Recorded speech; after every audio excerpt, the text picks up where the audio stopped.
Testing. Oke, first thing first, dalam membuat PowerPoint untuk proposal penelitian, yang pertama kita harus klik dulu ini. Terus habis itu kita buat desainnya. Desainnya pilih yang bagus saja sih menurutku. Kalau saya sih ini. Nah, yang paling penting di sini itu kalau kita mau masuk di home, kita harus tentukan 3 atau 4 tahap. Yang pertama pembukaan, terus bagian bab, terus habis itu bagian isi. Biasa kita kasih blank, atau menurut gue sih blank yang bagus. Terus habis itu kita buat untuk kata penutup. Nah, karena di sini kita mau membuat konsep ada 3 bab, jadi ya kita bisa copy ini itu untuk 3 kali. 1, 2, 3. Oke, sudah jadi konsep awalnya atau desainnya. Terus habis itu kita tulis judul, kita pakai judul yang kemarin aja lah. Pengaruh stres dan motivasi terhadap prestasi. Nah, terus nama KMZ Putra gitu, Stambuk, jangan lupa ya. Stambuk bla bla bla, sembarang gitu kan. Ini contoh aja ya guys, kita perbesar sedikit. Terus kita buat lagi untuk pembimbing gitu, misalnya kan pembimbing 1 gitu, pembimbing 1, terus pembimbing 2 lah, kok jadi kurang G-nya ini. Nah, namanya Pakmu, misalnya ini Ibu Siti misalnya. Oke. Biasa di sini ditaruh logo ya, tapi bisalah kita lanjut tanpa logo. Terus kita masuk ke bab 1. Tulis saja di sini bab 1. Bab 1 pendahuluan dong. Pendahuluan. Nah, di sini kita bebas mau nentuin desain apa, tapi menurut saya sih yang bagus sebenarnya kita harus mempersimpel atau membuat hal yang lebih menarik di bagian bab 1 kita dengan menambah hal yang seperti ini, yaitu memilih smart art grafik, yang dimana di sini keren banget ya, serius desainnya. Kita bisa pilih ini sebagai tahap awalnya kita, terus masukkan di sini. Jadi smart art ini menurut gue keren banget kalau mau dibuat desain untuk proposal. Terus habis itu kita tulis kayak fenomena. Terus kalau menurut saya sih bagusnya di sini kayak hubungan variabel.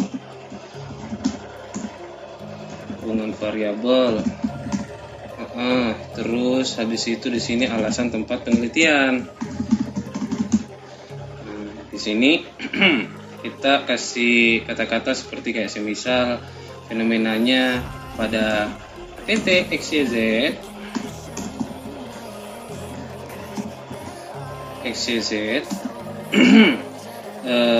stres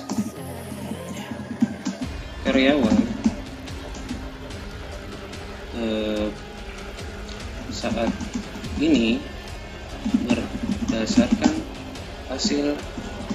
Jadi itu otomatis ya, observasi yang dilakukan bahwa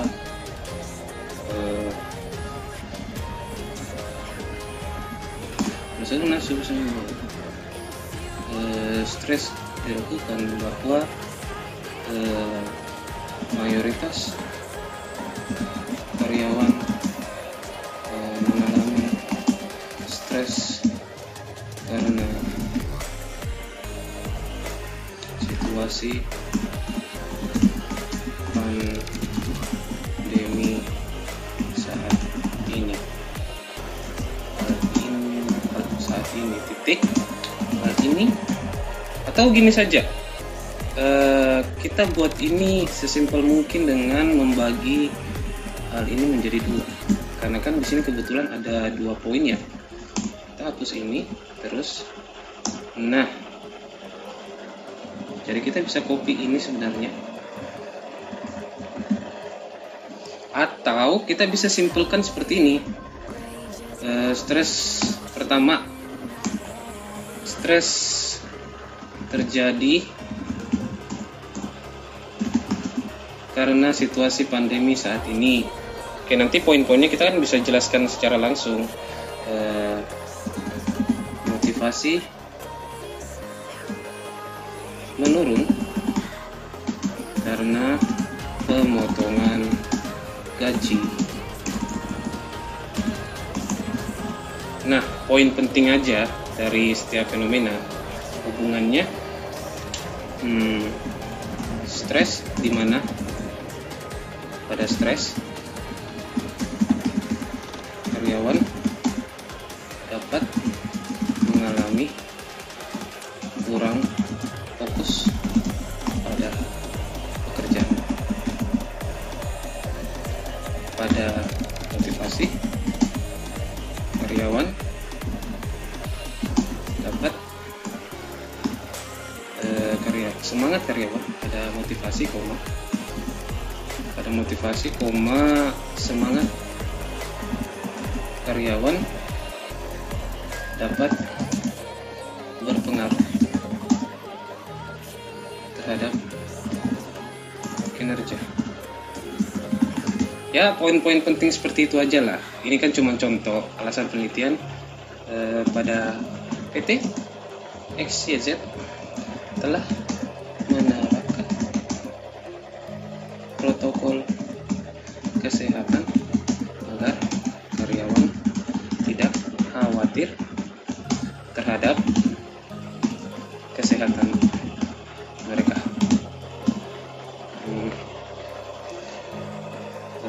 Satu aja dulu. Seperti ini aja dulu. Kalau semisal seperti ini, kita bisa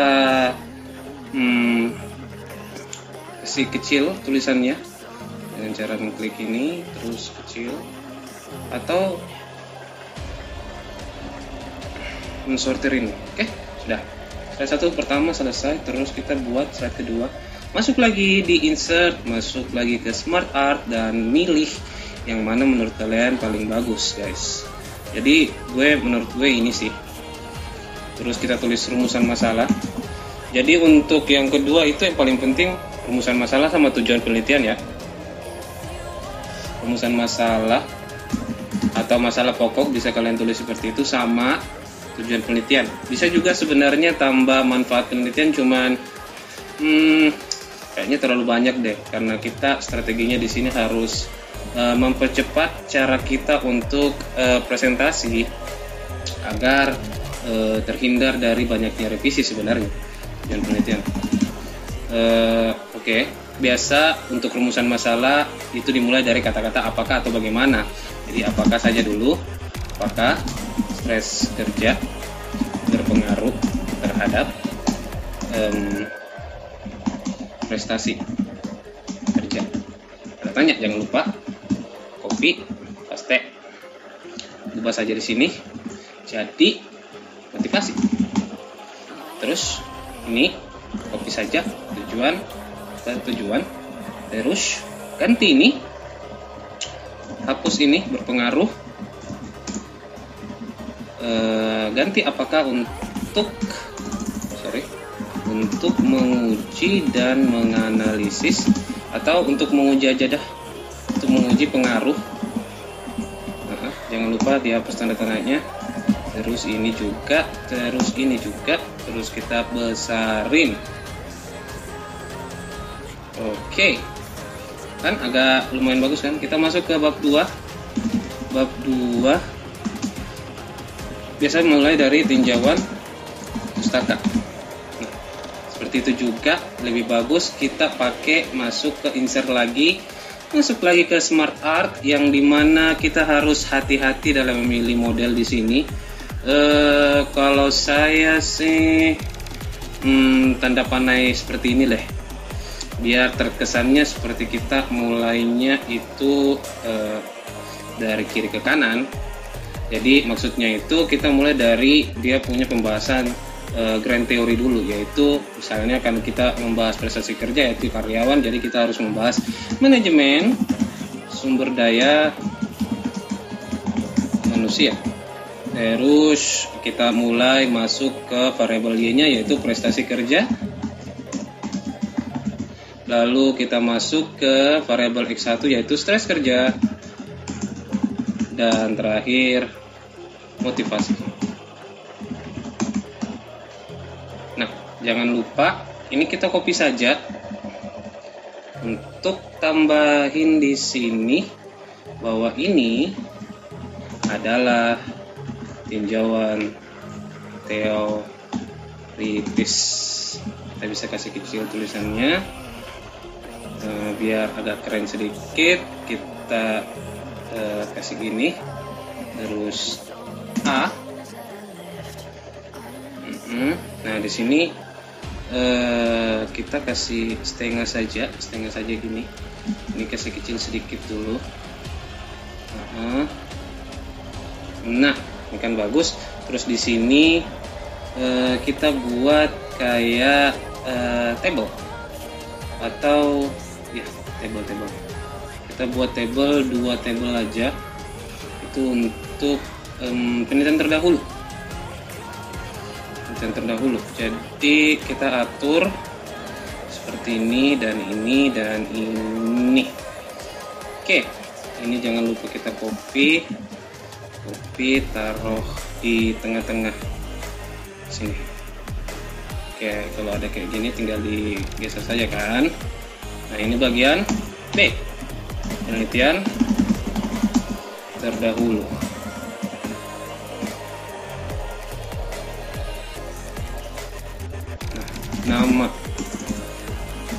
Nama tahun.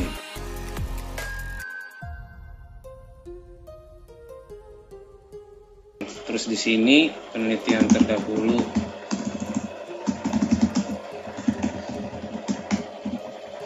Terus nama tahun, terus kita kasih contoh, misalnya saya kasih contoh Ahmad 2020 misalnya, Risma misalnya gitu kan, Risma 2019,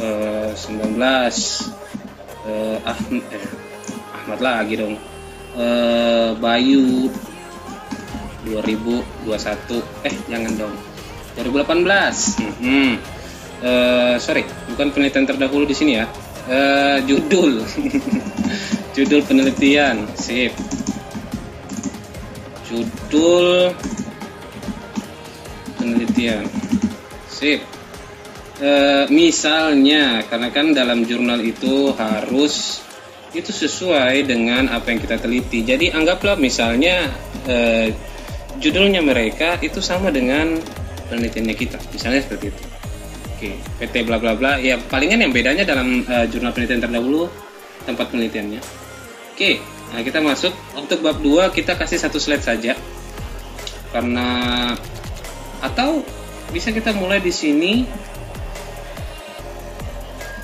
yaitu kerangka konsep dan hipotesis. Kita bisa mulai di sini, bagian C. Kerangka konseptual. Kita kasih kecil saja di sini. Kita kasih ujung di sini biar banyak makan tempat, karena kita belum tahu juga nanti bakalan jadinya seperti apa. Jangan lupa untuk membuat model kita harus bikin shape, yaitu seperti ini. Modelnya yang biasa diterapin itu seperti ini ya. Kita copy saja kalau sudah buat bulat seperti ini.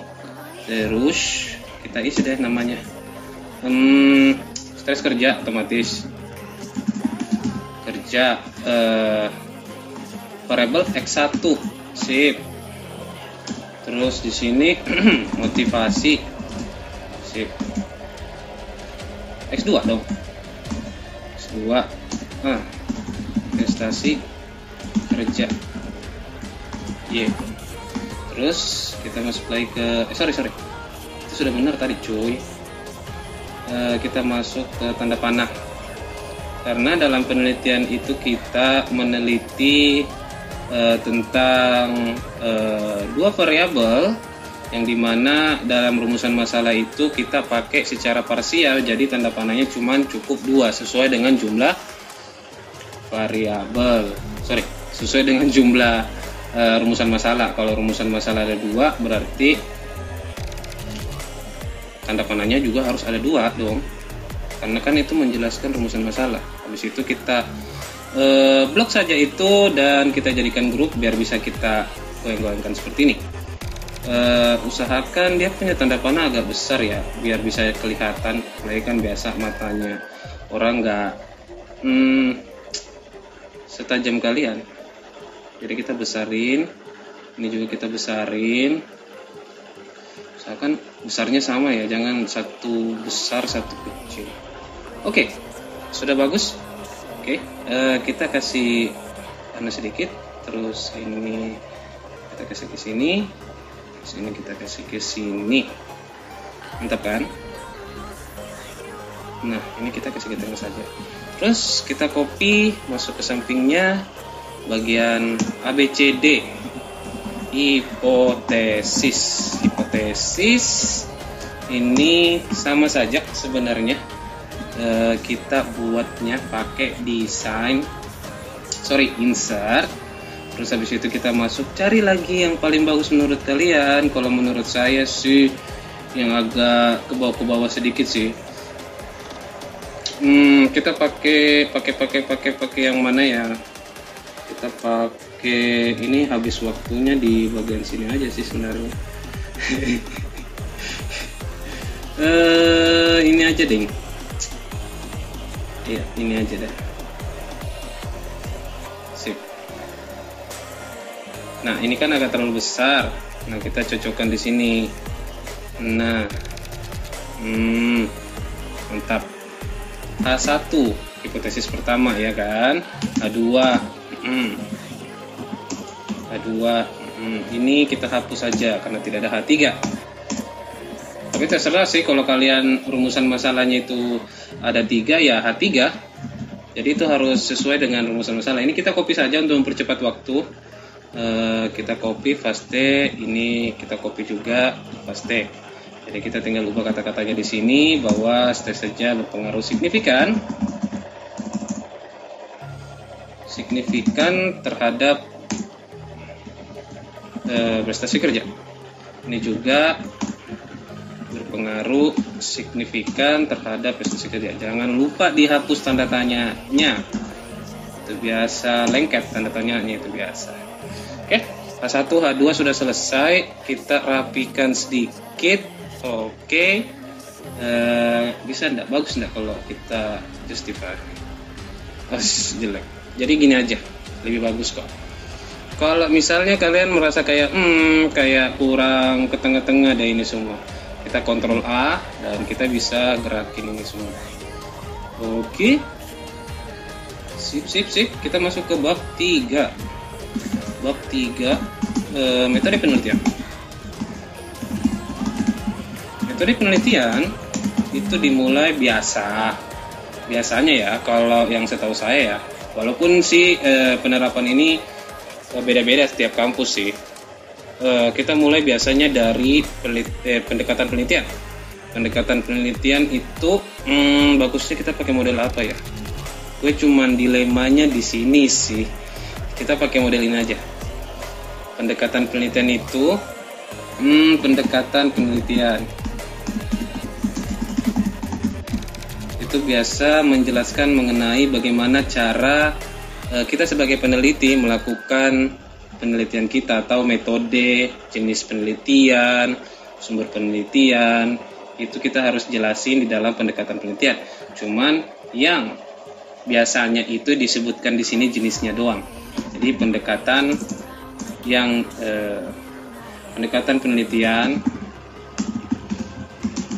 penelitian yang digunakan adalah pendekatan kuantitatif dengan menggunakan penyebaran kuesioner. Gitu aja sih. Terus biasa di sini tempat dan waktu, ya kan? Tempat dan waktu. Kita bisa bikin 2 di sini sih. Tempat titik 2 biasa Jalan Ahmad Yani nomor 96. Waktu titik 2 Januari, misalnya Januari 2021 sampai April 2021.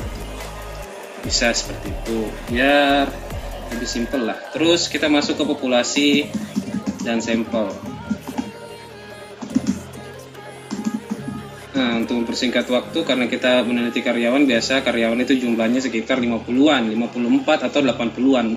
Pokoknya dalam kantor-kantor kecil itu biasa di bawah dari 100. Berarti populasi titik 2 87 pegawai atau karyawan karena ini kan PT jadi swasta. Terus sampel kita pakai jenuh itu mengambil jumlah populasi menjadikan mengambil jumlah populasi menjadikan jumlah populasi sebagai jumlah sampel, karena jumlah populasi ini tergolong kecil. Jadi 87 untuk apabila 87 populasi, maka sampelnya juga harusnya 87 responden. Sip. Terus metode penelitian. Metode penelitian biasa dibagi menjadi 2 jenis penelitian. Otomatis kita pakai kuantitatif, terus sumber kita pakai primer.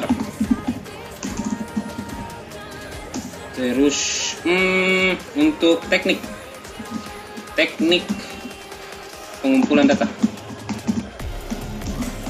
otomatis kita pakai kuesioner. Sip, selesai untuk halaman awal di bab 3. Oke, sekarang masuk ke kita masuk ke dia punya uji. Kita pakai smart art lagi dong. Terus kita pakai hierarki, lebih bagus sih menurutku hierarki. Terus kita terserah kalian mau pilih mana, yang penting dia menurut kalian bagus. Kalau saya sih pilih yang sabar. Sebenarnya ini juga bisa loh, keren ini. Cuman banyak sih orang yang nggak ngerti kalau kita pakai itu. Atau ini juga bisa loh.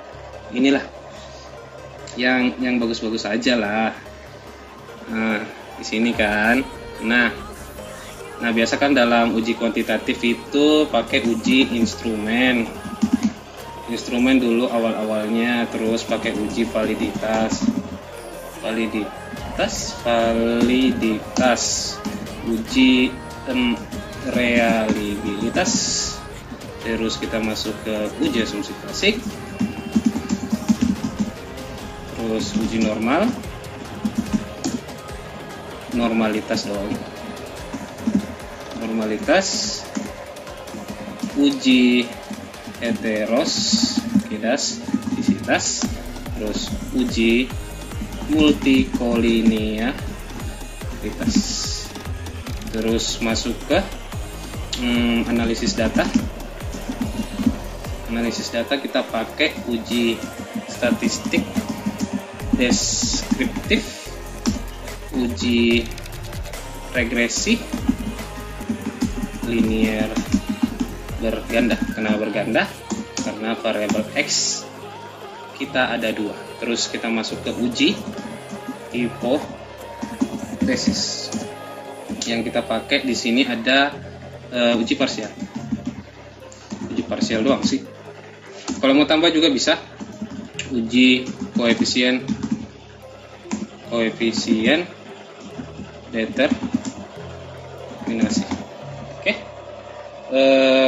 Kalau kalian masih merasa kayak agak kecil ini, kalian bisa ubah dia punya tulisan agak-agak besar sedikit. Cuman pasti agak jelek jadinya. Jadi sebenarnya saya yang salah pilih sih ini.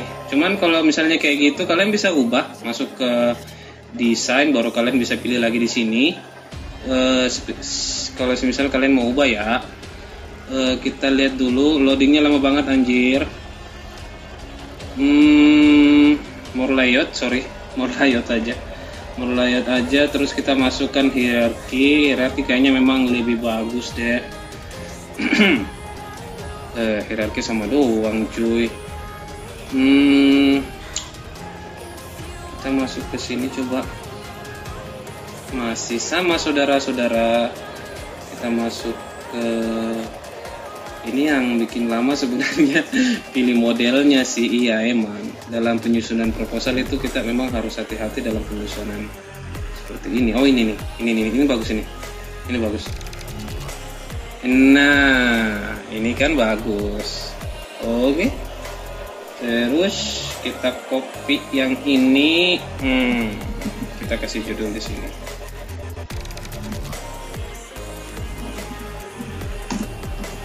Kita kasih judul di sini pengujian.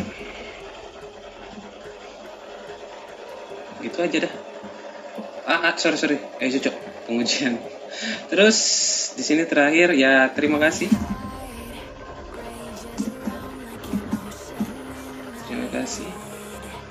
Thank you. Ya kan? Selesai. Jadi oke, waktu stop. Jadi ini sudah berapa menit ya?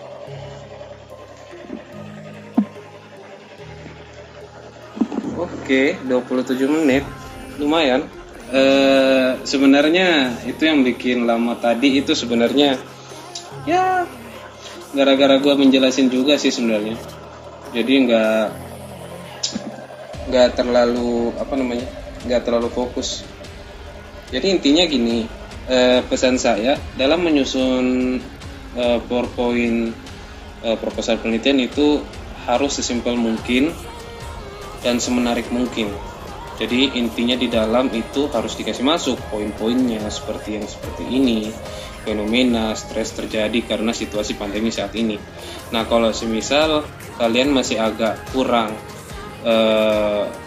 kalian masih kayak seperti bilang ini kayaknya kurang bagus deh kalau semisal cuman seperti ini. Nah itu selebihnya kalian bisa jelasin stres terjadi karena situasi pandemi saat ini itu karena apa.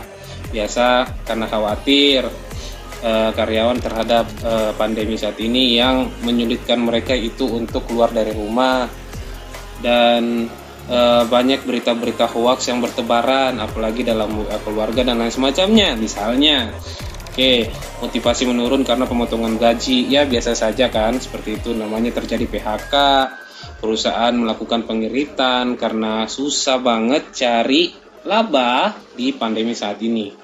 Biasa seperti itu. Kalian bisa jelasin seperti itu. Jadi susahnya sebenarnya di PowerPoint setelah ini adalah penjelasan. Bagaimana caranya kalian mempresentasikan apa yang kalian tulis di dalam proposal ini. Misalnya kayak bab 1 pendahuluan ini. Jadi diharapkan juga kalian dalam menjelaskan PowerPoint itu harus cepat. Kenapa?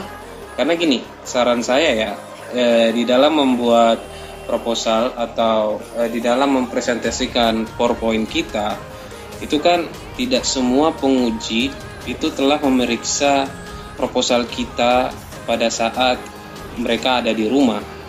Biasa para penguji memeriksa proposal kita itu pada saat kita mempresentasikan proposal kita melewati PPT ini. Jadi menurut saya, strategi saya ya, jadi kalau kita mempresentasikan kita punya proposal penelitian itu secara cepat, misalnya kayak 5-10 menit, jadi waktu untuk para penguji memeriksa proposal kita itu sedikit. Dan apabila waktunya itu sedikit, otomatis ya secara logisnya ya, kalau gue berpikir pasti revisi kalian bakalan sedikit. Karena ayolah, dosen juga manusia pasti. Mereka harus kayak seperti memperhatikan dua hal. Cara kalian presentasi seperti apa dan bagaimana isi dari proposal kalian itu seperti apa. Misalnya kayak dalam penulisan, terus bagaimana caranya kalian menjelaskan sesuatu dalam proposal penelitian, bagaimana kalian mengambil teori-teori, bagaimana juga daftar pustakanya. Para penguji itu harus memperhatikan hal itu. Jadi usahakan dalam presentasi itu ya mau tidak mau sih kita harus cepat, sehingga revisi yang diberikan oleh penguji juga itu sedikit karena keterbatasan waktu dan lain semacamnya. Kalau semisal kayak dalam sesi proposal itu ada 4 orang misalnya, ada 4 orang semisal, dan otomatis dalam 1 orang itu biasanya ya dikasih 15 menit. Nah di situ kalian usahakan jangan sampai 15 menit selesai. Ya kalian usahakan itu harus 5 sampai 10 menit selesai. Karena biasa juga dosen harapnya sama mahasiswa ya agar presentasinya itu harus dipercepat. Karena itu lagi mereka itu nggak free. Mereka itu waktunya nggak free. Pasti sibuk sekali. Habis ini mereka mesti mengajar, habis ini mereka harus mengikuti seminar, habis ini mereka harus kemana dan kemana, dan mereka berharapnya kalian harus cepat di bagian ini. Waktu, time is money. Ya, seperti yang kita definisikan dalam hal itu untuk waktu. Dan untuk penjelasan itu sendiri, usahakan jangan terlalu lebih detail. Untuk mempersingkat waktu ya, jangan terlalu lebih detail. Baca saja yang kalian memang kuasai, kalian dalami. Selanjutnya, yang seperti semisal dalam rumusan masalah, tujuan penelitian, baca saja, tidak usah dijelaskan lagi. Untuk rumusan masalah di sini parsial adalah bla bla bla bla, tidak usah. Jadi baca saja, karena ya pasti orang semua mengerti lah. Yang di dalam ruangan itu pasti orang semua mengerti, kecuali ya mungkin beberapa mahasiswa yang kurang mengerti. Karena kan tujuan kita itu untuk meyakinkan dosen. Jadi usahakan apa yang belum didengar dosen itu yang kita jelaskan. Apa yang sudah didengar dosen itu nggak usah dijelasin, dilangkain aja. Untuk rumusan masalah baca saja, tujuan penelitian juga baca. Dan untuk tinjauan pustaka di sini kalian tinggal gimana ya, untuk menjelasin ini baca saja sih sebenarnya. Karena kalau misalnya ya kalian menjelasin manajemen sumber daya manusia adalah bla bla bla bla bla bla bla, prestasi kerja adalah bla bla bla, itu banyak banget ambil waktu serius. Dan ya itu lagi pasti otomatis dosen bakalan risih dengan itu, dan ya kalian pasti dibilang skip. Nah jadi intinya sebenarnya dalam seminar proposal kalian nanti itu kalian dinilai itu 2 hal menurut saya. Cara kalian mempresentasikan dan apa isi dari proposal kalian. Presentasi sama isi dari proposal kalian itu yang menurut saya dinilai. Oke. Dan kita lanjut lagi. Untuk kerangka konseptual sebenarnya ini untuk masing-masing kampus ya ada banyak model-model untuk masing-masing kampus. Yang saya pilih modelnya seperti ini karena kebanyakan saya lihat modelnya seperti ini. Jadi untuk memulai ini ya otomatis harus variabel X dulu, habis itu variabel Y. Dan hipotesis kalian baca saja sama seperti rumusan masalah. Kalau memang kalian tidak mengerti, kalau memang kalian mengerti, kalian bisa menjelaskan beberapa untuk hipotesis. Misalnya kayak apa itu artinya signifikan dan lain semacamnya. Atau mengartikan dari hipotesis ini. Misalnya kan kayak stres kerja berpengaruh signifikan terhadap prestasi kerja. Yang dimana artinya apabila stres kerja dapat meningkat maka prestasi kerja akan berdampak besar atau dapat menurun. Gitu. Biasanya seperti itu. Signifikan itu dilihat dari nilainya, karena kalau kita katakan signifikan otomatis dampaknya besar. Kalau kita katakan di situ tidak berpengaruh signifikan berarti dampaknya kecil. Kita bisa artikan seperti itu untuk hipotesis. Untuk bab 3 itu sendiri pendekatan penelitian, karena di sini serius poinnya banyak sekali. Kalau menurut saya walaupun kalian mengerti ya, baca saja. Gak usah kalian jelaskan di sini secara rinci, serius. Karena itu sangat mengambil banyak waktu. Jadi menurut saya yang perlu dijelaskan itu tadi ya, bab 1 saja menurut saya. Karena kenapa? Kalau kalian perhatikan atau kalau kalian dengar dari pengalaman-pengalaman senior-senior kalian, yang paling ditanya itu adalah bab 1, khususnya di bagian fenomena dan alasan kenapa kalian mengambil tempat penelitian tersebut. Jadi untuk selanjutnya ini, untuk metode penelitian ini kalian hanya tinggal baca saja sih menurut saya. Terus kita masuk ke pengujian, uji instrumen. Baca saya seperti itu, seperti biasa. Pengujian uji instrumen dibagi menjadi 2, validitas, reliabilitas, asumsi klasik, normalitas, hetero, dan lain semacamnya, analisis data, hipotesis, uji parsial, dan koefisien determinasi. Jadi ini karena gini, ada pertanyaan di bagian sini pasti ada. Cuman menurut saya sih kemungkinannya kecil, karena itu lagi sebenarnya ini kan kita masih proposal, otomatis dari bab 1 sampai bab 3. Jadi kalau bab 3 yang ditanyakan itu agak kecil kemungkinan di bagian sini. Karena kenapa? Nanti di hasil penelitian baru ada jatahnya di situ. Nanti di ujian meja kalian bakalan ditanyakan secara detail di situ. Bagaimana caranya perhitungan uji validitas, reliabilitas. Jadi untuk saat ini menurut saya jangan terlalu fokus sama ini. Fokuslah ke bab 1 dulu. Setelah itu baru bab 2, baru bab 3. Kalau memang kalian sekitar 80% gitu mengerti tentang bab 1, lebih bagus seperti itu sih. Baru kita bisa melangkah ke bab 2 dan bab 3. Apalagi memahami dalam pengujian instrumen lebih awal itu menurut saya lebih bagus sih sebenarnya. Karena dari sini kita bisa dapat memahami teori-teori, standar-standar dari pengujian uji validitas berapa. Misalnya validitas kan 0,3, reliabilitas 0,5. Cukup itu saja dulu yang kalian pahami, standarisasi dari setiap pengujian yang kalian pakai, yaitu validitas, reliabilitas, normalitas, hetero, dan lain semacamnya. Jadi sepertinya untuk pengujian saya sarankan memang untuk presentasi kalian tinggal baca saja seperti itu bertahap-tahap. Dan ya terakhir, terima kasih. Dan saran saya sebenarnya juga sih, untuk masalah-masalah pertanyaan itu kalian usahakan ya, riset dulu pertanyaan-pertanyaan apa yang muncul, cari tahu pengujinya siapa, cari tahu penguji kalian yang siapa.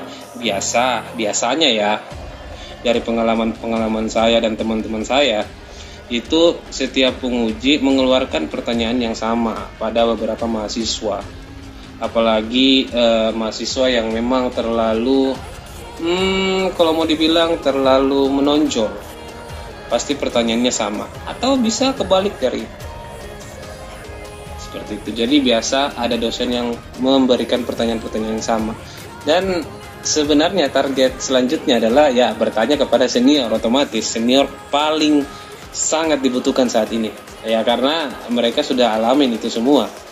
Dan ya kalian kalau semisal akrab dengan senior lebih bagus, atau bisa saja kalian bisa lihat di internet. Cuman kebanyakan sih internet cuma memberikan pertanyaan-pertanyaan umum yang kalian bisa dapatkan, dan itu serius, pertanyaannya banyak banget yang kalian mesti pahami. Tapi tips dari saya, pertanyaan yang sering muncul itu masuk di bab 1. Pertama, fenomena penelitian. Kedua, kenapa ambil ini judul berdasarkan jurnal penelitian? Dari mana sumbernya? Sumber pengambilan variabel maksud saya. Kenapa ambil variabel ini? Nah, terus pertanyaan berikutnya, kenapa ambil tempat penelitian ini? Dan terakhir, hubungan variabelnya. Apa hubungan variabel X1 dengan Y, X2 dengan Y? Itu yang biasa dipertanyakan pertama. Terus yang kedua, itu biasa mengarah ke bab 3. Tentang bagaimana cara kalian mendapatkan jumlah populasi. Bagaimana cara kalian menentukan jumlah sampel. Karena di sini contohnya saya berikan 87 karyawan, karena 87 menurut saya itu sudah sedikit. Jadi kita pakai sampel jenuh. Sebenarnya sampel, penentuan sampel itu banyak sekali ya. Ada yang namanya Slovin, ada yang namanya unknown population, sampel purposive, dan lain semacamnya. Jadi kita tentukan teknik jumlah penentuan sampel itu berdasarkan situasi yang terjadi pada jumlah populasi. Kalau jumlah populasinya tergolong kecil menurut kalian, atau kalian mampu meneliti dengan jumlah tersebut, maka ambil semua jumlah populasinya dan sebutlah sampel tersebut adalah sampel jenuh, yaitu mengambil seluruh jumlah populasi dijadikan jumlah sampel. Oke, sepertinya itu saja yang bisa saya jelaskan untuk proposal penelitian PPT hari ini, atau ya masih itu saja sih yang bisa saya jelaskan. Kayaknya kurang detail ya, tapi untuk lebih detailnya nantilah saya bakalan coba speedrun lagi karena ini serius permintaan dari temen sih. Jadi ya mau tidak mau gue harus kasih lihat speedrun gue, karena serius udah berapa tahun ya gue nggak lakuin ini. Oke, itu aja. Sekian dari saya, sekian dari Putra, dan dadah.